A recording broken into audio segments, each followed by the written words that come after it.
ورحمۃ اللہ وبرکاتہ۔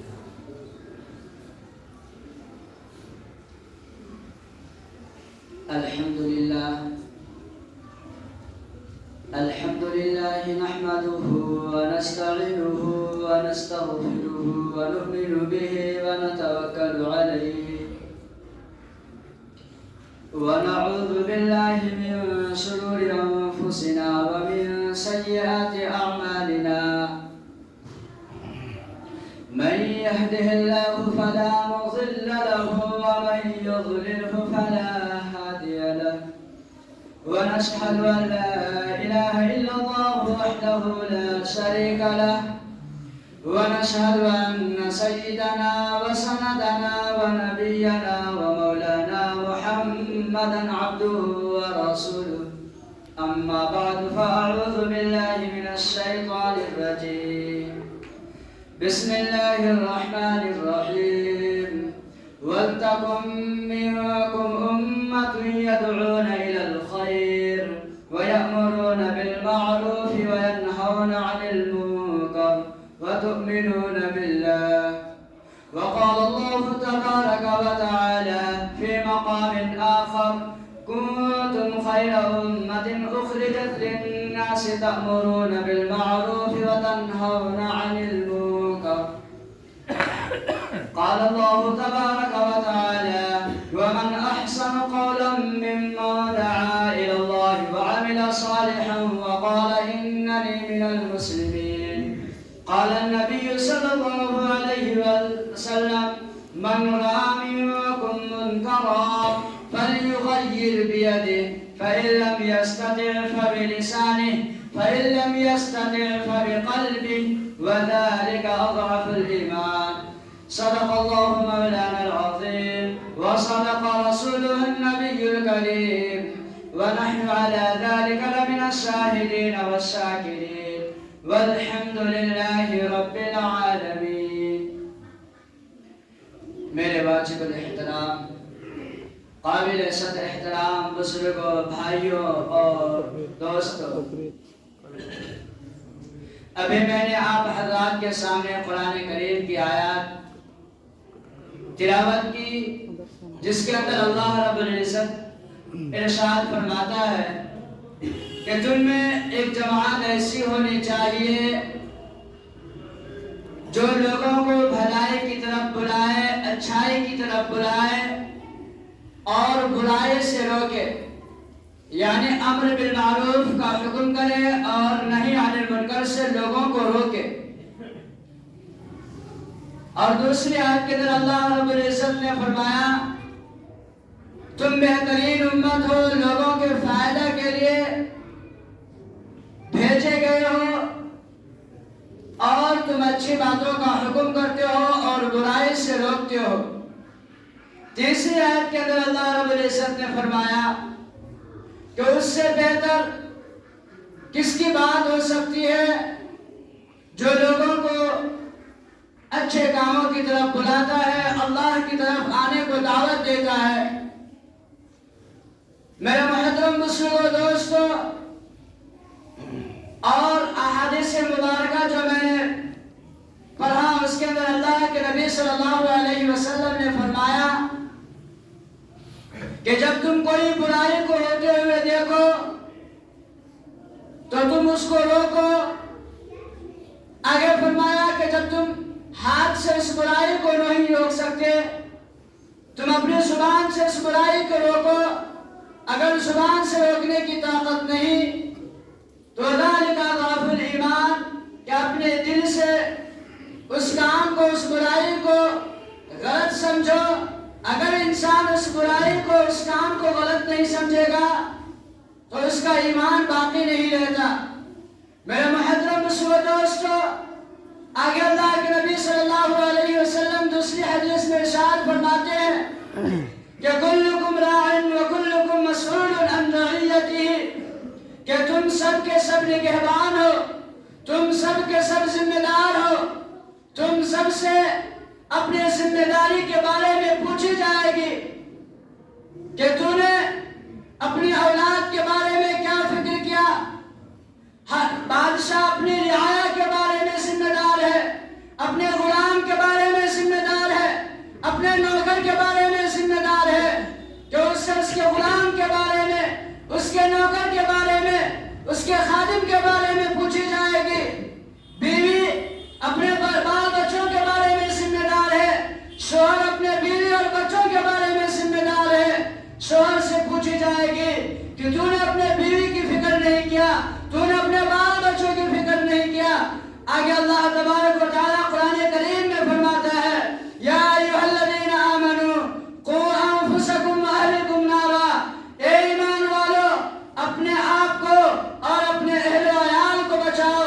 پہلے فرمایا اپنے آپ کو بچاؤ، اس کے بعد فرمایا اپنے اہل و عیال کو بچاؤ، اپنے بیوی بچوں کو بچاؤ اس آگ سے جس کا ایندھن انسان اور پتھر ہے، انسان اور مٹی ہے۔ میرے محترم دوستو، پہلے اپنے آپ کو بچانے کے لیے کہا گیا ہے، اپنے آپ کو بچانا ہے۔ جب اپنے آپ کو بچائیں گے تو آگے فرمایا کہ اپنے بیوی بچوں کو بھی بچاؤ۔ میرے محترم دوستو، امام بہقی رحمۃ اللہ علیہ اپنے بہقی میں لکھتے ہیں، اپنے کتاب میں لکھتے ہیں کہ اللہ رب العزت نے فرشتوں کو حکم دیا کہ جاؤ فلاں بستی کو پلٹ دو۔ فرشتہ نے عرض کیا اللہ تعالیٰ اس بستی میں آپ کا فلاں بندہ بھی ہے، آپ کا نیک بندہ بھی ہے جو پلک جھپکنے کے برابر بھی آپ کے ذکر سے، آپ کی تسبیح سے، آپ کی حمد و ثنا سے غافل نہیں ہوتا ہے۔ اللہ رب العزت نے فرمایا اس بستی کو اٹھا کر اسی کے اوپر پلٹ دو۔ میرے محترم دوستو، اللہ رب العزت نے فرمایا کہ اس لیے کہ وہ خود اپنی فکر میں لگا ہوا ہے، اس کے محلے میں شریعت کو چھوڑنے والا ہے، اس کے محلے میں، اس کے گاؤں میں احکام الہی کے خلاف چلنے والا ہے، اللہ کے حکم کو چھوڑنے والا ہے، شریعت کے خلاف زندگی گزارنے والا ہے۔ میرے محترم دوستو، فرمایا کہ اس کے بستی میں نافرمان بندہ بھی ہے اور ذرا سے اس کے چہرہ کا رنگ متغیر نہیں ہوتا ہے، اس کا چہرے کا رنگ بدلتا نہیں کہ میرے بستی میں، میرے محلے میں، میرے رشتہ دار میں، میرے خاندان میں، میرے فیملی میں، میرے گھر والوں میں ایسے بھی اولاد ہے، ایسے بھی انسان ہے جو اللہ کی نافرمان ہے، جو اللہ کے حکم کے خلاف زندگی گزارتا ہے۔ میرے محترم دوستو، اللہ رب العزت نے حکم دیا جاؤ اس بستی کو اٹھا کر اسی کے اوپر پلٹ دو، کیونکہ وہ صرف اپنی فکر میں لگا ہوا ہے اور دوسروں کی فکر میں نہیں ہے، دوسروں کے بارے میں نہیں سوچتا ہے۔ اسی لیے کہا کہ تم میں ایسی جماعت ہونی چاہیے جو برائی سے روکے، جو برائی سے روکے اور اچھائی کا حکم کرے، بھلی باتوں کا حکم کرے اور راہ راست پر لانے کی کوشش کرے۔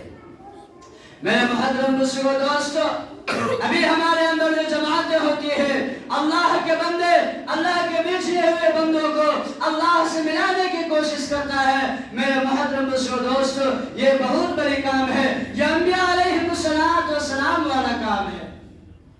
اس کام کے لیے اللہ رب العزت نے کم و بیش 1,24,000 انبیاء علیہ السلام کو بھیجا۔ ہر نبی دنیا میں آ کر اس دعوت کا کام کا محنت کیا کہ لا الہ الا اللہ کہہ لو کامیاب ہو جاؤ گے۔ آدم صفی اللہ آئے، لا الہ الا اللہ، آدم صفی اللہ کہہ لو کامیاب ہو جاؤ گے۔ ہر نبی نے لا الہ الا اللہ کی دعوت دی، لا انکار کرو الہ کہ کسی کوئی معبود نہیں الا اللہ، اللہ کے سوا۔ آج ہم اللہ لا الہ الا اللہ پڑھتے ہیں اور مشکل کشا کسی اور کو مانتے ہیں، لا الہ الا اللہ پڑھتے ہیں، حاجت روا کسی اور کو مانتے ہیں، لا الہ الا اللہ کہتے ہیں، روزی دینے والا کسی اور کو مانتے ہیں، لا الہ الا اللہ کہتے ہیں، کشتی کو پار لگانے والا کسی اور کو مانتے ہیں، لا الہ الا اللہ کہتے ہیں، اولاد دینے والی ذات کسی اور کو مانتے ہیں۔ ہم لا الہ الا اللہ پڑھتے ہیں تو سب کا انکار کرے، صرف اولاد دینے والی ذات، بگڑی بنانے والی ذات، کشتی کو پار لگانے والی ذات، روزی دینے والی ذات صرف اللہ کی ہے۔ جب لا الہ الا اللہ پڑھیں گے اور اس کا اقرار کریں گے تو ہمارے لیے مناسب نہیں کہ ہم کسی اور کے سامنے ہاتھ پھیلائیں، کسی اور کے سامنے اپنے جھولی کو پھیلائیں اور کسی اور سے اپنی مدد کی گہار لگائیں۔ میرے محترم دوستو، علماء کرام لکھتے ہیں کہ اگر کوئی انسان کسی کام میں، کسی ضروریات بشریہ میں، کسی دنیاوی کام میں، کسی انسان سے ایک بار مدد مانگتا ہے، 2 بار مدد مانگتا ہے، اگر تیسرے مرتبہ مدد مانگتا ہے، مورخین لکھتے ہیں کہ اس کے ایمان باقی نہیں رہتا۔ کیوں کہ ہماری ضرورت کو پورا کرنے والی ذات صرف اللہ کی ہے، اللہ کے علاوہ کوئی ہماری ضرورت کو پورا نہیں کر سکتا۔ میرے محترم دوستو، جب ہم لا الہ الا اللہ کی اقرار کرتے ہیں، اللہ کو معبود مانتے ہیں، تو ہم کسی اور کے سامنے کیوں ہاتھ پھیلائیں؟ میرے محترم دوستو، یہ ایمان والوں کے لیے صحیح نہیں ہے، ایمان والوں کے شان کے خلاف ہے کہ کسی اور کے سامنے ہاتھ پھیلائے، کسی اور کے سامنے جھولی پھیلائے۔ میرے محترم دوستو، اللہ کے نبی صلی اللہ علیہ وسلم نے فرمایا کہ ہر ایک شخص کے بارے میں سوال کی جائے گی۔ آج ہمارے بستی میں، آج ہمارے محلے میں بہت سارے نوجوان ہیں جو فرائض سے دور ہیں۔ آج ہمارے فیملی میں ہماری اولاد، اگر ہمارے بچے سے اگر کوئی گلاس، کانچ کا گلاس پھوٹ جاتا ہے، 20 روپے کا نقصان ہو جاتا ہے، 150 روپے کا نقصان ہوتا ہے، تو ہم اس کو ڈانٹتے ہیں، ہمیں فکر ہوتا ہے کہ ابھی 100 روپے کا نقصان کیا ہے، آگے چل کے 1000 اور 5000 کا نقصان کرے گا۔ ہم اس کو غصاتے ہیں اور اس کو تنبیہ کرتے ہیں، اس کی اصلاح کرتے ہیں کہ اس طرح سے کام نہیں کیا جاتا ہے، ایسے نقصان نہیں کی جاتی ہے، اور ہمارے نسل کے سامنے ہماری اولاد نماز سے دور ہوتا ہے، فرائض کو چھوڑ بیٹھتا ہے، سنت کے خلاف اپنا شرعی اپنے بال بناتا ہے، لباس استعمال کرتا ہے، اور ایکٹروں کی جیسا ایکٹروں کے روش پر طریقہ پر چلتا ہے۔ میرے محترم دوستو، ہمیں اس کی فکر نہیں ہوتا۔ اس امت کا مثال مورخین لکھتے ہیں کہ ایک کشتی ہے، کشتی کے اندر بہت سارے لوگ سوار ہیں، اور قرآن کے ذریعے سے ہر ایک کا منزل مقرر ہو گیا ہے۔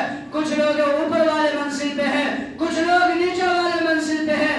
اگر نیچے والوں کو پانی کی ضرورت پڑتی ہے تو وہ بار بار اوپر جاتا ہے پانی کے لیے، اور اوپر والے غصہ ہو جائے، ناراض ہو جائے کہ تمہارے بار بار آنے سے ہمیں تکلیف ہوتی ہے، ہمیں پریشانی ہوتی ہے، اور اسے غصہ اور اسے کہے کہ تم نیچے سے پانی کا انتظام کر لو، اور وہ نیچے والے اگر نیچے سے تختہ نکال کر کے پانی کا انتظام کر لیں گے، تو میرے محترم دوستو بتائیں کہ کیا صرف نیچے والے ہلاک ہوں گے کہ اوپر والے بھی ہلاک ہوں گے؟ یہی مثال دیا ہے۔ اگر بستی کے اندر کچھ دیندار ہے اور کچھ بے دین ہے جو اللہ کے حکم کے خلاف زندگی گزار رہا ہے، احکام الہی کو چھوڑ بیٹھتا ہے، آج ہم اس کی فکر نہیں کریں گے، اس کے اوپر عذاب آئے گا تو اس عذاب کے ساتھ ہم بھی شریک ہو جائیں گے، وہ عذاب ان کے ساتھ ہمارے اوپر بھی آئے گی۔ میرے محترم دوستو، ہمارے اوپر ذمہ داری ہے کہ ان کو منع کرے اور ان کے ایک رائے راست پر آئے، دین کی طرف لائے، اللہ کی طرف بلائے، اللہ کے دربار سے اس کو جوڑے۔ میرے محترم دوستو، ہر آدمی اپنے اولاد کی فکر کر لے، اپنے رشتہ دار کی فکر کر لے۔ میرے محترم دوستو، کوئی بے دین، کوئی احکام الہی کو چھوڑنے والا نظر نہیں آئے گا۔ آج ہم اپنے اولاد کو کہنے سے ہم پیچھے ہٹتے ہیں، ہم اپنے گھر والوں کے بارے میں فکر نہیں کرتے، ہم اپنے گھر والوں کے بارے میں سوچتے نہیں، ہم دیندار ہو گئے، ہمارے بیوی بچے دین سے دور ہیں۔ میرے محترم دوستو، علماء لکھتے ہیں کہ اصلاح معاشرہ کے اندر لکھتے ہیں کہ اگر کسی گھر میں بے دین ہے تو دیندار آدمی کے لیے صحیح نہیں ہوتا ہے کہ بے دین آدمی کے ہاتھ سے بنا ہوا کھانا کھائے۔ اگر آپ کے گھر کی عورتیں دیندار ہوگی، وہ آپ کو صحیح اور حلال رزق کھلائے گی، صحیح طریقے سے کھانا بنائے گی، باوضو ہو کر کھانا بنا کر کے کھلائے گی، تو آپ کی دعا میں تاثیر ہوگی۔ آپ جو دین کا کام کریں گے اس کے اثرات پورے دنیا کے اندر پڑے گا۔ اگر آپ کی بیوی کس حالت میں کھانا بناتی ہے، آپ کے گھر والے کیسے کھانا بناتے ہیں، نہ پاکی صفائی کا خیال ہے، وہ کھانا آپ استعمال کریں گے، کیسے روزے آپ کو کھلاتے ہیں، آپ اس روزے کو استعمال کریں گے، اس کھانے کو کھائیں گے، تو آپ کی دعا کہاں سے قبول ہوگی؟ اسی لیے ہمارے روزے کو قبول کے لیے، ہماری دعاؤں کو قبول ہونے کے لیے ہمیں حلال رزق چاہیے، پاکی اور صفائی کے ساتھ ہمیں کھانا چاہیے۔ میرے محترم دوستو، ہم اپنے فیملی کے اندر، ہم اپنے گھر والوں کے اندر دین لائیں گے تو اس کی دعا اور اس کی محنت سے ہمارے دعاؤں میں تاثیر پیدا ہوگی۔ میرے محترم بزرگوں دوستو، بہت سارے بزرگان دین اس دنیا سے گزرے ہیں. ہر ایک بزرگ کے کامیابی کے پیچھے اس کے گھر والوں کی محنت اور ترقی کا راز ہوتا ہے. میرے محترم بزرگوں دوستو، گھر والے اس کو لیے دعا کریں گے تو وہ ہر ایک میدان میں کامیاب ہوں گے. اللہ کے نبی نے فرمایا اگر ایک مرد پڑھا ہوا ہے، ایک مرد دیندار ہے، وہ اکیلا دیندار ہے. اگر کسی گھر میں ایک عورت پڑھی ہے، ایک کوئی عورت پڑھی لکھی ہے، کوئی بچی پڑھی لکھی ہے، تو پورا خاندان پڑھا ہوا ہے. کیوں؟ خاندان کو بگاڑنا، خاندان کو سدھارنا ایک عورت کے ہاتھ میں ہوتا ہے. عورت دیندار ہوگی، خاندان کو سدھارے گی، خاندان کو صحیح راستے پر لے جائے گی. اگر ایک عورت بے دین ہوگی، پورے خاندان کو بگاڑے گی اور سدھرے ہوئے انسان کو بھی بگاڑ بیٹھے گی. میرے محترم دوستو، کہنے کا مقصد یہ ہے کہ ہم اپنے اندر بھی دین کو لائیں، ہم خود بھی دین پر چلے، راہ راست پر چلے.